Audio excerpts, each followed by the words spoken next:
আসসালামু আলাইকুম প্রিয় দর্শক। অন্য মঞ্চের আলাপচারিতায় আপনাদের সকলকে আমন্ত্রণ জানাচ্ছি। প্রিয় বন্ধুরা, প্রীতি সালাম এবং শুভেচ্ছা নেবেন। গতকাল ডক্টর ইউনূসের সাজানো ক্যাঙ্গারু কোর্টে একটা প্রহসনের রায় হয়েছে, সেটা আপনারা জানেন। আমি ভাবছিলাম যে আবার কি এখন একবার শেখ হাসিনাকে ফোন করা উচিত কিনা।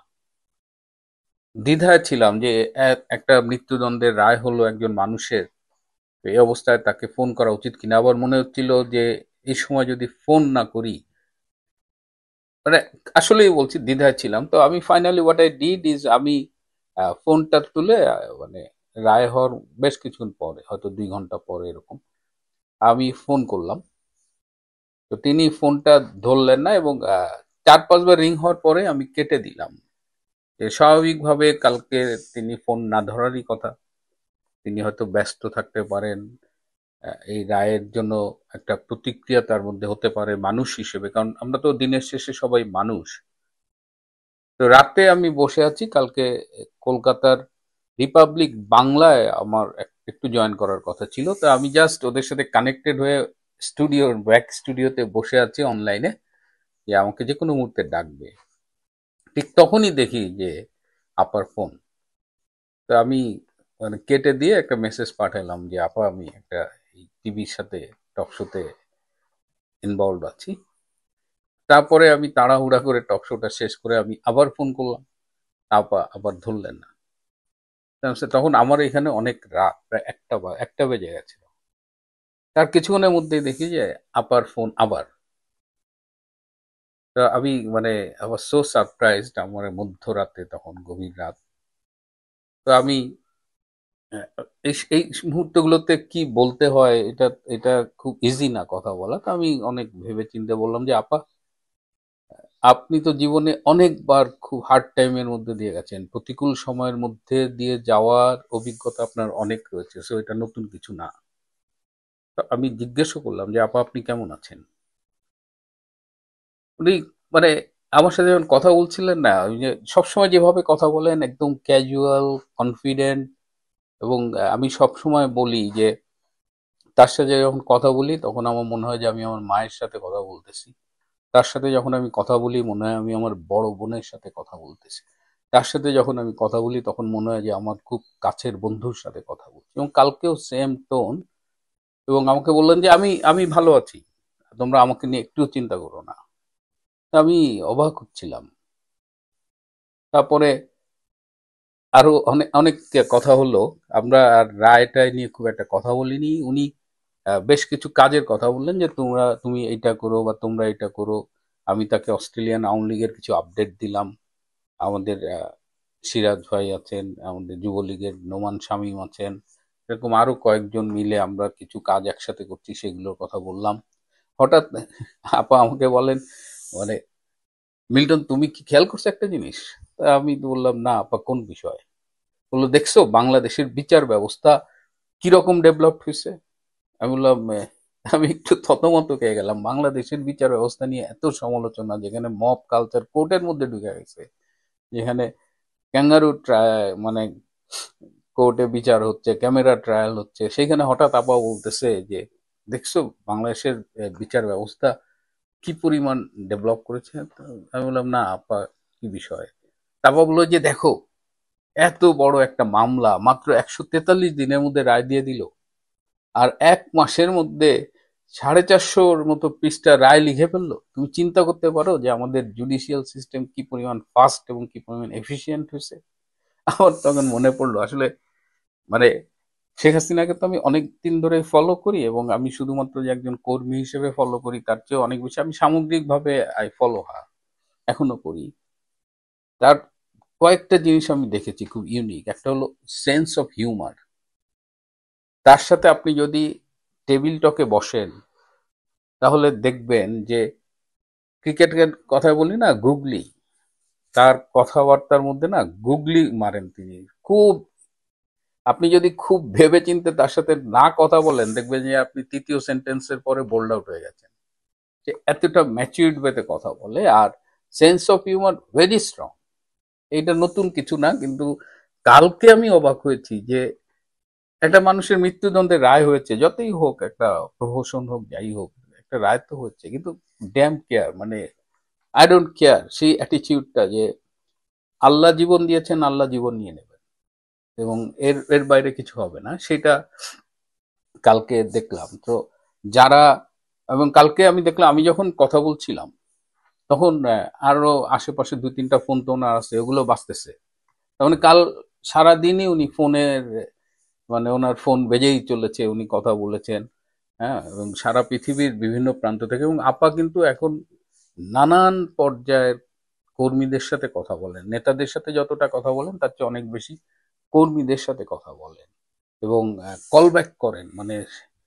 এবং আমি দেখেছি আপা যতবারই সংকটের মুখে পড়েছেন, সেটা 111-এর কথা বলেন, 75-এর পরবর্তীতে বলেন, তিনি কিন্তু নিজেকে অনেক ডেভেলপ করেন সেই দুঃসময়ের মুহূর্তে, এবং তিনি যখন ফিরে আসেন তখন অনেক শক্তিশালী হয়ে একদম নতুন রূপে তিনি ফিরে আসেন। সো এই বিষয়টা, তার এই লক্ষণটা কিন্তু এবারও দেখছি।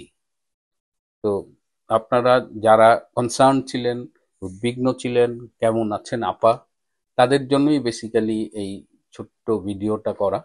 আপা ভালো আছেন, আপা সংগ্রামেই আছেন, আমাদের সাথে আমাদের নেত্রী হিসেবেই আছেন। আজকে বাংলাদেশ যে বিপথে চলছে, উন্নয়নের বিপরীত পথে হাঁটছে, সেই সংগ্রামে আপা আমাদের নেতৃত্ব দিচ্ছেন। এবং আমরা যারা বাংলাদেশের জন্য, বাংলাদেশের মুক্তিযুদ্ধের জন্য, বঙ্গবন্ধুর জন্য কাজ করছি, তারা সবাই শেখ হাসিনার নেতৃত্বেই ঐক্যবদ্ধ আছি, থাকবো ইনশাআল্লাহ। এই মুহূর্তে বাংলাদেশকে যদি দেখেন, কিংবা বাংলাদেশ আওয়ামী লীগকে যদি দেখেন, আজ থেকে 55 বছর আগের 1971 সালের মুক্তিযুদ্ধের সময়কালের যে অবস্থায় উপনীত হয়েছিল আওয়ামী লীগ কিংবা বাংলাদেশ, আজকে সেই অবস্থাতেই পতিত হয়েছে। 1971 সালে পাকিস্তানিদের বিরুদ্ধে যুদ্ধের পরিকল্পনা করতে হয়েছিল ভারতের মাটিতে বসে। আজকেও ঠিক এমনই অবস্থা, যে বাংলাদেশে ঘটনা ঘটছে। বিশেষ করে গতকালকে আন্তর্জাতিক অপরাধ ট্রাইব্যুনাল একপাক্ষিকভাবে বাংলাদেশের নির্বাসিত প্রধানমন্ত্রী শেখ হাসিনার বিরুদ্ধে মৃত্যুদণ্ডের রায় দিয়েছেন, এবং নির্বাসিত স্বরাষ্ট্রমন্ত্রীর বিরুদ্ধে মৃত্যুদণ্ডের রায় দিয়েছে। কিন্তু অত্যন্ত পরিতাপের বিষয়, এই বাংলাদেশের মাটি থেকে কিছুই করা যাচ্ছে না। দখলদার জঙ্গি গোষ্ঠী বাংলাদেশকে দখল করে রেখেছে, যার দরুন বিদেশের মাটিতে আমাদের সবচেয়ে নিকট প্রতিবেশী দেশ ভারতের মাটিতে বসে মিটিং করতে হচ্ছে। ঠিক তেমনি ভাবে আওয়ামী লীগের কেন্দ্রীয় কমিটির নেতারা গতকাল যেদিন রায় হলো, ঠিক সেদিন কলকাতায় বসে মিটিং করেছেন। সেখান থেকে আজ মঙ্গলবার বাংলাদেশের বিক্ষোভ কর্মসূচি ঘোষণা দেওয়া হয়েছিল। Awami netas in exile plan stir in Bangla শীর্ষক প্রতিবেদনে এ কথা লিখেছে ভারতের প্রভাবশালী পত্রিকা দ্য টাইমস অফ ইন্ডিয়া। তবে কলকাতায় কোথায়, কোন ঠিকানায় এই মিটিং হয়েছে তা জানায়নি পত্রিকাটি। সোমবার কেন্দ্রীয় কমিটির ওই মিটিংয়ে উপস্থিত ছিলেন দলটির এমন একজন নেতা, শেখ হাসিনার বিরুদ্ধে মৃত্যুদণ্ডের রায় সম্পর্কে বলেছেন, 5ই আগস্টের পর থেকেই এটা নির্ধারণ করে রাখা হয়েছিল। হাসিনাকে রাজনীতি থেকে সরিয়ে দেওয়ার বিষয়ে ক্ষমতাসীনরা উন্মুখ হয়ে আছেন, তাই এ সময়ে তারা বিচার বিভাগকে হাতিয়ার হিসেবে ব্যবহার করছেন। ওদিকে সোমবার আওয়ামী লীগের সাধারণ সম্পাদক ওবায়দুল কাদের আপডেট দেওয়ার জন্য খবরের চ্যানেল এবং নিউজ পোর্টালগুলোতে আঠার মতো লেগেছিলেন। সন্ধ্যায় তিনি একটি বিবৃতি দিয়েছেন। বিকেল নাগাদ আদালতের রায় নিউজ চ্যানেল এবং অনলাইন নিউজ প্ল্যাটফর্মগুলোতে ছড়িয়ে পড়ে। 2024 সালে ছাত্রদের নেতৃত্বে শুরু হওয়া গণ অভ্যুত্থানকে নিয়ন্ত্রণে নিতে ঢাকায় শেখ হাসিনা প্রাণঘাতী শক্তি ব্যবহারের নির্দেশ দিয়েছিলেন বলে আদালত তাকে অভিযুক্ত করে। ওবায়দুল কাদের আদালতের রায়কে একটি ক্যাঙ্গারু কোর্টের বিচারের নামে প্রহসন বলে আখ্যায়িত করেন। তিনি আদালতের বৈধতা নিয়ে প্রশ্ন তোলেন, দাবি করেন আওয়ামী লীগ ও শেখ হাসিনাকে নির্বাচন থেকে দূরে রাখতেই মিথ্যা অভিযোগে এই মামলা করা হয়েছে। তিনি রায়কে প্রত্যাখ্যান করে বলেন, এতে আমি বিস্মিত নই। সোমবার আওয়ামী লীগের কেন্দ্রীয় কমিটির নেতারা এই বিচার ও রায়কে শেখ হাসিনার বিরুদ্ধে রাজনৈতিক প্রতিশোধ হিসেবে দেখেন বলে বলা হয় রিপোর্টে। এই রিপোর্টে আরো বলা হয়, পাকিস্তানের কাছ থেকে 1971 সালে স্বাধীনতা যুদ্ধের সময়ের সমস্যা সমাধানের চেষ্টা করেছেন শেখ হাসিনা, এই জন্যই তার বিরুদ্ধে এই প্রতিশোধ। কেন্দ্রীয় কমিটির এক নেতা আরো বলেন, শেখ হাসিনার অনুপস্থিতিতে এবং তার পক্ষে আমরা যেসব আইনজীবীকে প্রস্তাব করেছিলাম তাদের কাউকে আদালতে উপস্থিত হওয়ার অনুমতি না দেওয়ার মাধ্যমে বিচার হয়েছে, তার আত্মরক্ষার অধিকার সমুন্নত রাখা হয়নি। এই নেতা আদালত গঠনের কারণ নিয়ে প্রশ্ন তোলেন। ওবায়দুল কাদের বিবৃতিতে বলেন, শিগগিরই যমুনামুখী মার্চ করার জন্য আমরা আমাদের নেতার সঙ্গে আলোচনা করব এবং তার অনুমতি চাইব।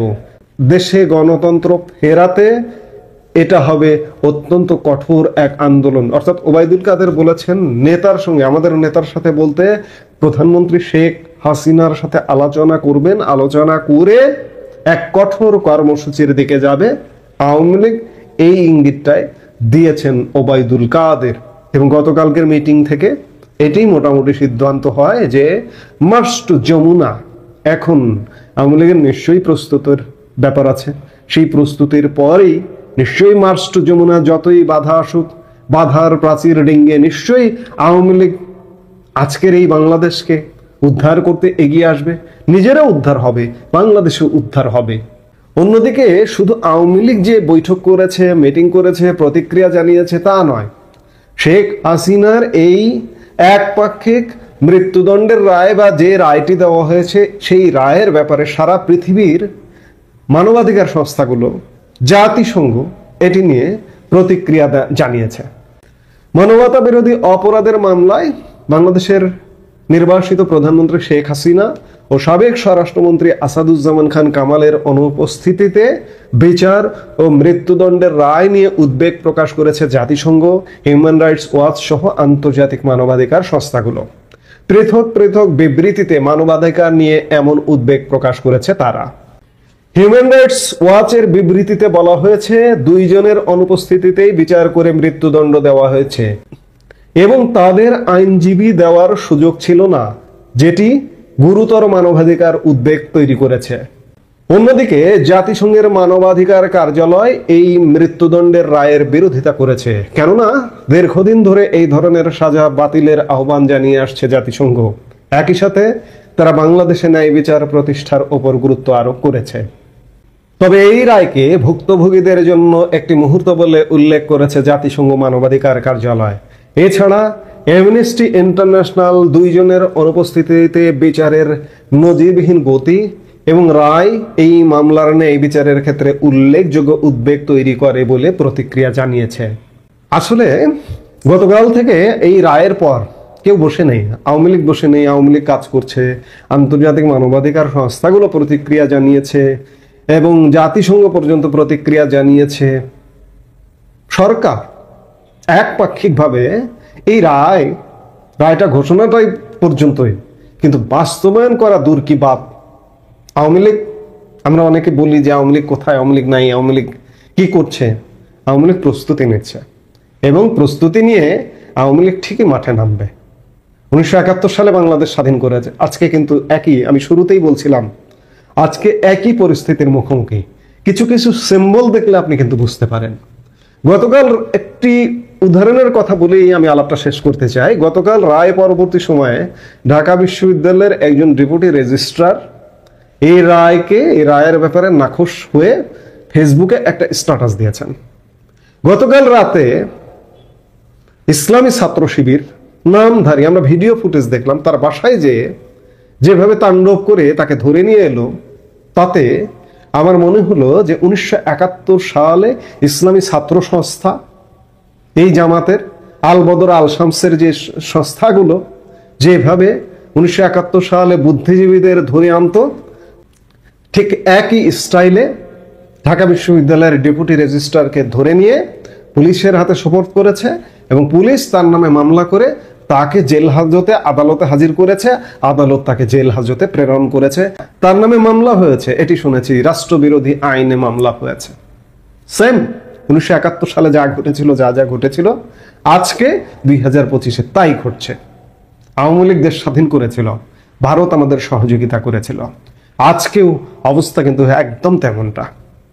আওয়ামী লীগেরই নেতৃত্ব দিতে হবে। কারণ আমি বারবার বলি যে জামাত তো এই দেশটা এখন জামাতই দখল করেছে। এর ব্যাপারে এর বিরুদ্ধাচরণ করবে যে বিএনপি, না, বিএনপির কোনো বিরুদ্ধাচরণ নেই, বরঞ্চ বিএনপি পক্ষে হাতে তালি বাজাচ্ছে। তাহলে থাকলো কি? আওয়ামী লীগেরই অ্যাটেম নিতে হবে এবং বিশ্ব জনমত গড়ে তুলতে হবে, এছাড়া উপায় নেই।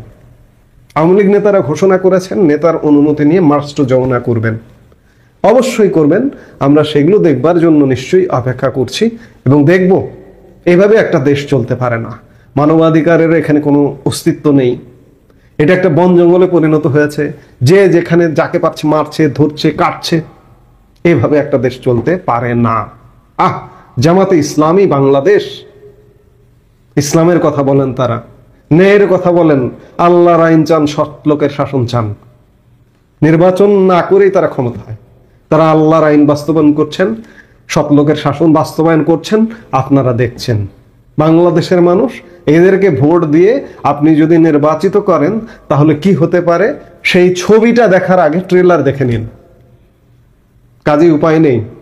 আওয়ামী লীগ প্রতিরোধ গড়ে তুলতে হবে, ভারত সহযোগিতা করতে হবে, বাংলাদেশের সব মানুষের সমর্থন দিতে হবে। 1971 সালে যেভাবে মানুষ, কমপক্ষে 90% মানুষ বাংলাদেশের স্বাধীনতা মুক্তিযুদ্ধের পক্ষে ছিলেন, ঠিক আজকেও সেই রকমটা থাকতে হবে। দলমত বুঝি না। 2024-এর জুলাই আগস্টে কি ঘটেছে এটা বাদ দিন। অনেকে ভুল বুঝে বিভ্রান্ত হয়ে জুলাই আগস্টের সহিংসতাকে সমর্থন দিয়েছেন, তাদেরও এখন ঘুরে দাঁড়াতে হবে। নইলে আপনার আমার বাংলাদেশ বাঁচবে না। আমরা নিশ্চয়ই বাঁচবো। অনেক সামনে ঘাত প্রতিঘাত, পদ্মা মেঘনা যমুনার বহু জল গড়াবে, আমরা নিশ্চয়ই বেঁচে উঠবো, সেই প্রত্যাশায়। ওই পিঙ্কুর কথা শুনে বোধহয় 32 নম্বর আরো ভাঙার জন্য গিয়েছিল কিছু গোষ্ঠী, কিন্তু সেনাবাহিনী সেখানে বাধা সৃষ্টি করেছে। এগুলো কি ইঙ্গিত বহন করছে? এবং বিএনপিতে অনেকেই বিভিন্ন অন্যায় কাজ করেছে এবং তাদেরকেও ধরপাকড় করা হচ্ছে এবং আর্মি সেনাবাহিনী সেখানে যুক্ত হচ্ছে। কি সুর বহন করে এখানে? আসলে পরিবর্তন হচ্ছে, চারিদিকে সিচুয়েশন পরিবর্তন হচ্ছে, ম্যাসিভ পরিবর্তন হচ্ছে, সামনে আরো পরিবর্তন আসবে। ভারতের সাথে আমেরিকার একটি স্ট্র্যাটেজিক অ্যালায়েন্স হয়েছে, আপনাদেরকে আমি বলেছি, আপনারা জানেনও। এই স্ট্র্যাটেজিক অ্যালায়েন্সের ফলে এখন বাংলাদেশের অ্যাফেয়ার্স মোটামুটি ভারতের হাতে ছেড়ে দেওয়া ছাড়া আসলে আর কোনো পদক্ষেপ আমার মনে হয় আমেরিকা নেবে না। তথাপি বাংলাদেশের ব্যাপারে ভারত পাকিস্তান একটা ব্যালেন্স থাকা প্রয়োজন। ইউনূস সরকার ক্ষমতা গ্রহণ করার পর থেকে একের পর এক ব্লান্ডার করে চলেছে। তারা চাইলে এই পুরো বিষয়গুলোকে অন্যভাবে ধাবিত করতে পারত। তারা প্রতিহিংসায় না গিয়ে সুষ্ঠু বিচার ব্যবস্থা শুরু করতে পারত, দেশে শান্তি আনার জন্য পদক্ষেপগুলো নিতে পারত, কিন্তু কোনো কিছুই নেয়নি। বাংলাদেশকে চরম অরাজকতার ভিতরে ঠেলে দিয়েছে। এমন অরাজকতা আমরা কখনো দেখিনি। ইউনূস সরকার সব দিক দিয়ে বিফল প্রমাণিত হয়েছে, সব দিক দিয়ে। তারা বরঞ্চ এখন সবচাইতে বড় শুধু বিফল নয়, অনেক ক্ষেত্রে তাদেরকে স্বৈরাচার হয়ে উঠতে দেখেছি আমরা, এবং কখনো কখনো ইসলামী মৌলবাদী জঙ্গি ফ্যাসিস্ট গোষ্ঠী তাদের সাথে হাত মিলিয়েছে। স্বাধীনতা বিরোধী শক্তিরা মাথাচাড়া দিয়ে উঠেছে। এগুলো বাংলাদেশের মানুষ মেনে নেবে না। আমাদের বাংলাদেশের মানুষরা আসলে সহনশীল, অনেক সহনশীল, কিন্তু যখন এই জাতি ভয়ঙ্কর হয়ে ওঠে তখন তো এই জাতিকে ঠেকানো যায় না। এটা হচ্ছে আমাদের বাঙালিদের সবচাইতে বড় শক্তি। বাঙালিরা দেখেছে যুগে যুগে বিভিন্ন সরকার গঠিত হয়েছে, এক সরকার গেছে, আরেক সরকার এসছে, আমরা অনেক ক্ষেত্রে আন্দোলন দেখেছি, বিপ্লব দেখেছি, কিন্তু কখনো আমরা আমাদের স্বাধীনতাকে বিকিয়ে দিইনি। আমাদের বাংলাদেশে অনেকেই ইদানিং উগ্রতা ছড়ায়, কিন্তু ওভারঅল আমরা বাংলাদেশিরা উগ্র নই, আমরা ধর্মান্ধ নই, আমরা ধার্মিক। যদিও আমরা উগ্রবাদী গোষ্ঠীকে মাথা চাড়া দিয়ে উঠতে দেখছি ইদানিং। যা বললাম, আমরা সইতে থাকি, কিন্তু সইতে সইতে যখন আমাদের দেয়ালে পিঠ ঠেকে যায় তখন এই জাতি ভয়ঙ্কর হয়ে ওঠে। এবং আমি মনে করি সেই সময় খুব বেশি দূরে নয় যখন এই সকল স্বাধীনতা বিরোধী জঙ্গিদের বিরুদ্ধে পুরো বাংলাদেশের মানুষ ঐক্যবদ্ধ হবে। এই সময়টি খুব একটা দূরে নয়। বিএনপি সমস্যা হচ্ছে, বিএনপি মনে করে যে একেবারে এনসিপি বা জামাতিদের সঙ্গে একেবারে বৈরিতা শুরু করলে ওদিকে আবার আওয়ামী লীগ শক্তিশালী হবে।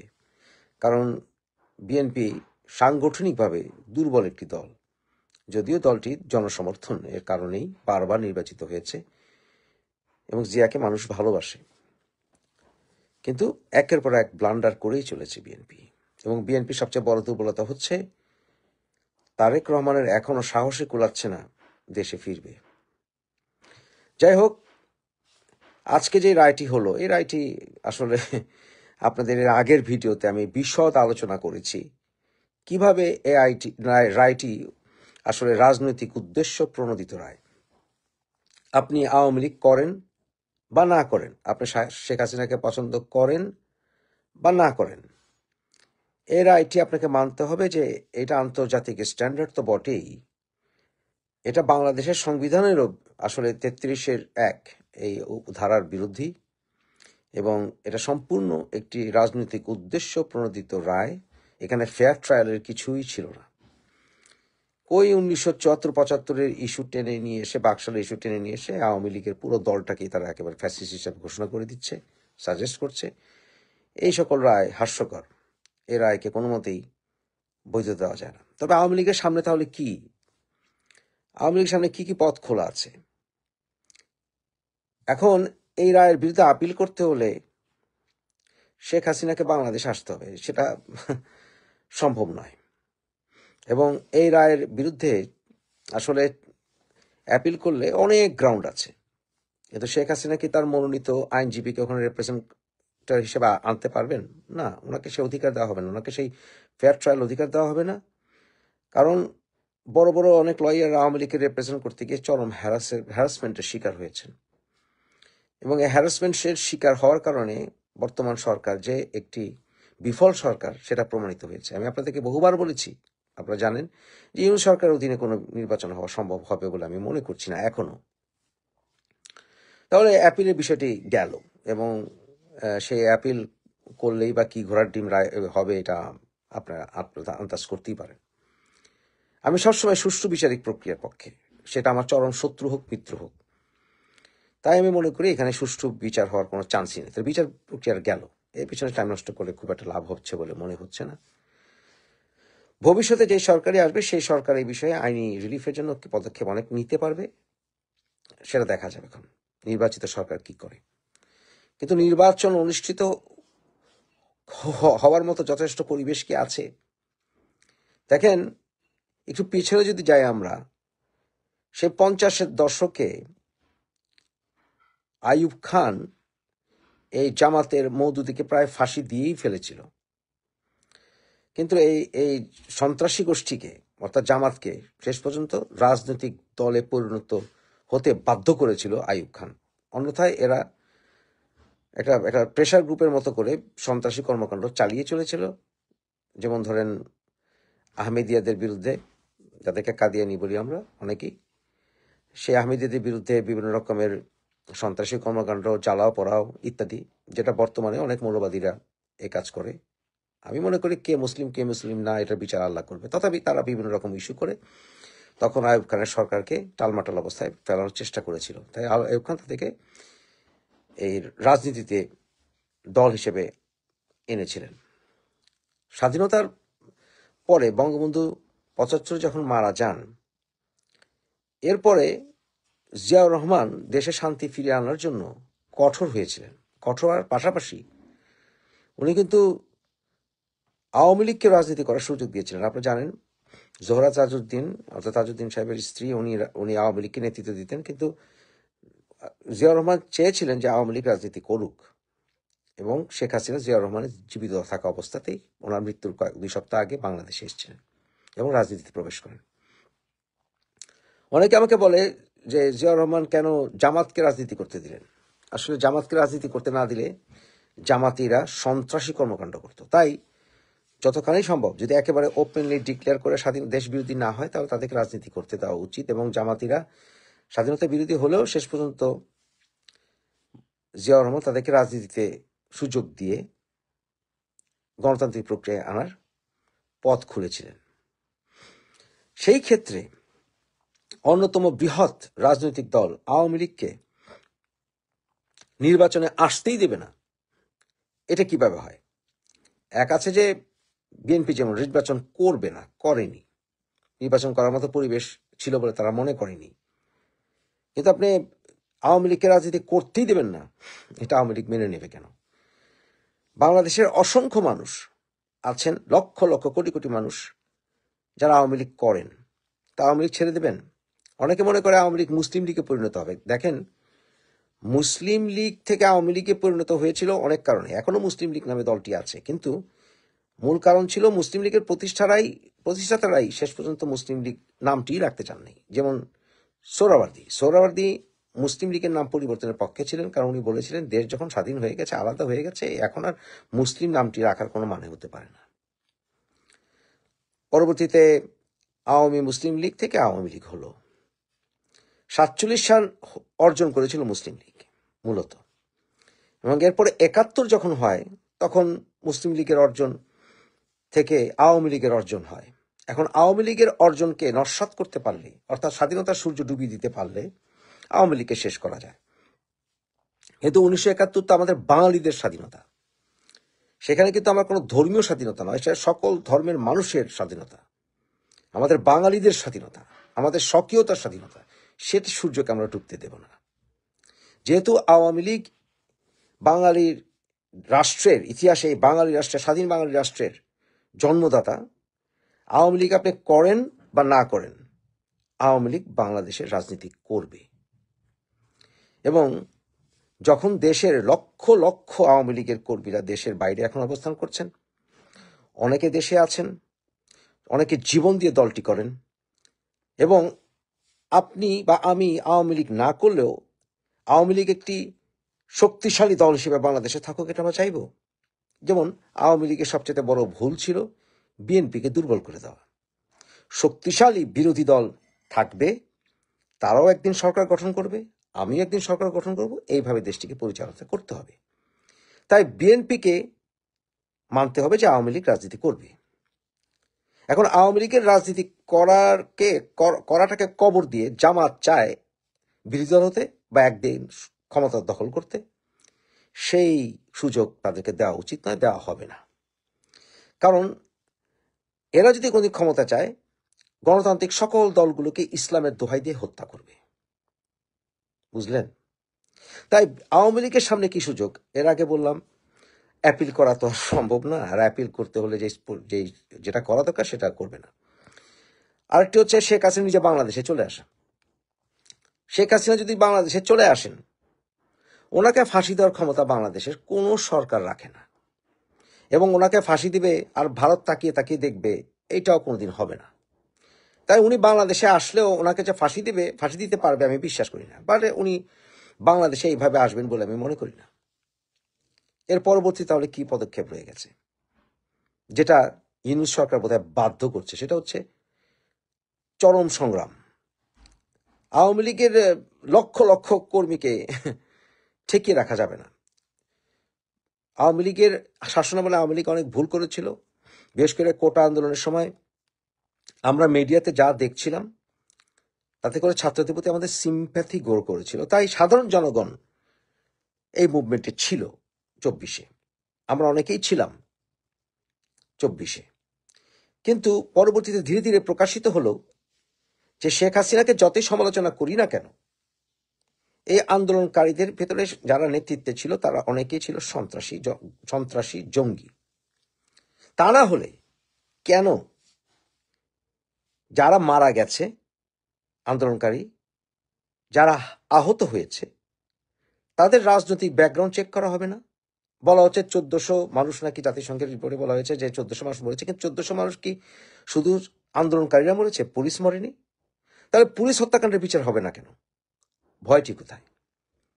শেখ হাসিনা বা আওয়ামী লীগের রাজনীতিবিদদের সুষ্ঠু বিচার হতে হলে যাদেরকে হত্যা করার হুকুম দেওয়া হয়েছিল, তারা যদি ব্যাকগ্রাউন্ড যদি আমরা চেক করি, তাহলে সেই হুকুম কি বৈধ ছিল কিনা সেটাও প্রমাণিত হবে। তাহলে ভয়টি কোথায়? অনেকে আমাকে বলে যে সব জঙ্গি হলে কি? জঙ্গি হলে এটাই, যদি জঙ্গিদের জঙ্গি হয়ে থাকে বা নেতৃত্বেও জঙ্গি থাকে বা সম্মুখ সারিতে জঙ্গি থাকে, দেশের স্বাধীনতা, সার্বভৌমত্ব এবং ডিসিপ্লিন রক্ষা করার জন্য সরকার প্রধান অনেক হুকুম দিতে পারেন। তাই হতাহতদের ব্যাকগ্রাউন্ড চেক করা, রাজনৈতিক ব্যাকগ্রাউন্ড চেক করা অত্যন্ত জরুরি। আপনি আওয়ামী লীগ করেন বা না করেন, ফেয়ার ট্রায়ালের স্বার্থে এই বিষয়টাকে নিশ্চয়ই সমর্থন করবেন। তাই আওয়ামী লীগ অবশ্যই ভয়ঙ্কর সংগ্রামে যেতে পারে এবং তার জন্য ইউনূস সরকার দায়ী আমি বলে মনে করি।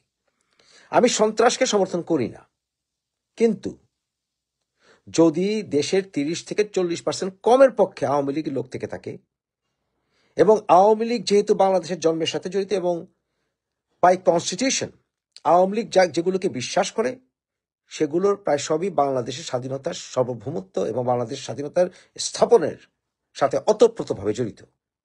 তাই আওয়ামী লীগ কোনোভাবেই জঙ্গি বা ফ্যাসিস্ট দল বলা যাবে না। আওয়ামী লীগের নেতা নেত্রীরা ভুল করে থাকলেও, তাহলে তারা সারা জীবন আওয়ামী লীগ করে তাদের রাজনৈতিক ক্যারিয়ার তারা ধ্বংস করে দিয়ে অন্য একটি রাজনৈতিক দলের ক্ষুদ্র নেতা পরিণত হবে, এটা আওয়ামী লীগের নেতা কর্মীরা মেনে নেবে না। তাই এর পরবর্তীতে স্টেপ যেটা হতে পারে সেটা হচ্ছে আওয়ামী লীগের ভয়ঙ্কর আন্দোলন, সরকারকে উচ্ছেদের আন্দোলন। তাহলে সেই সরকার উচ্ছেদের আন্দোলনে ভারত কোনোভাবেই প্রত্যক্ষ বা পরোক্ষভাবে জড়িত হবে না, আমি কিন্তু তা মনে করি না। এবং যদি হয়, তাহলে সেই ক্ষেত্রে সেনাবাহিনী ক্ষমতা নেওয়া ছাড়া আর কোনো উপায় থাকবে না। আর সেনাবাহিনী ক্ষমতা নিয়ে আওয়ামী লীগকে রাজনীতিতে আসতে দেবে না, আমি তা বিশ্বাস করি না। কারণ আওয়ামী লীগকে রাজনীতিতে আসতে না দিলে তাহলে সেনাবাহিনী বিতর্কিত হবে।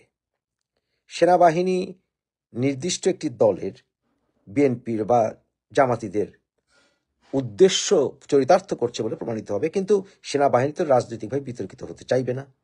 সেনাবাহিনীর অতীতে অনেকবার শিক্ষা হওয়ার কথা, ১/১১-তে শিক্ষা হওয়ার কথা, এরশাদের ব্যাপারে শিক্ষা হওয়ার কথা, এমনকি জিয়াউর রহমানকে পর্যন্ত জীবন দিতে হয়েছিল এত জনপ্রিয় একজন মানুষ হয়েও। তাই বর্তমান সরকারের টাইম ইজ আপ বলে আমি মনে করি। ইউনূস সরকার নিজের ভুলেই কবর রচনা করলেন এই রায়ে নিজের সরকারের। ইউনূস সরকার অধীনে আর কোনোভাবেই কোনো প্রকার নির্বাচন হবে বলে আমি মনে করিনি, অতীতেও করিনি, এখনো করি না, এবং সামনে নির্বাচন হবে বলে আমি বিশ্বাস করি না, অন্তত ইউনূস সরকার অধীনে। অল ইনক্লুসিভ নির্বাচন হওয়া ছাড়া কোনো উপায় নেই। তাই আওয়ামী লীগ সামনে কি করবে সেটা মনে ইঙ্গিত আপনারা দেখা শুরু করেছেন। শেখ হাসিনা বাংলাদেশে ঢুকতে ভয় পান, আমি এটা বিশ্বাস করি না।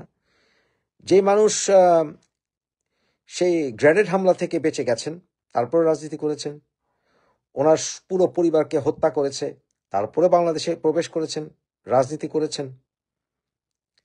যেই মানুষকে জেলে পড়া হয়েছিল ১/১১-এর সময়, তারপরে উনি রাজনীতি করেছেন। যার সন্তানরা বিদেশ থেকেছে, উনি একা বাংলাদেশে থেকেছেন, তারপরে রাজনীতি করেছেন। শেখ হাসিনা বাংলাদেশকে বিদেশে কোনো দেশের কাছে বিক্রি করে দেবেন না। ওনার ভুল আছে, তাহলে ভুলের সুষ্ঠু বিচার হওয়ার সুযোগ তো ছিল, সেই সুযোগ তো পদদলিত করেছে ইউনূস সরকার। বরঞ্চ আওয়ামী লীগ এমন একটি দল যেই দলকে ঠেকিয়ে রাখা যাবে না, যেমন বিএনপিকেও ঠেকিয়ে রাখা যাবে না।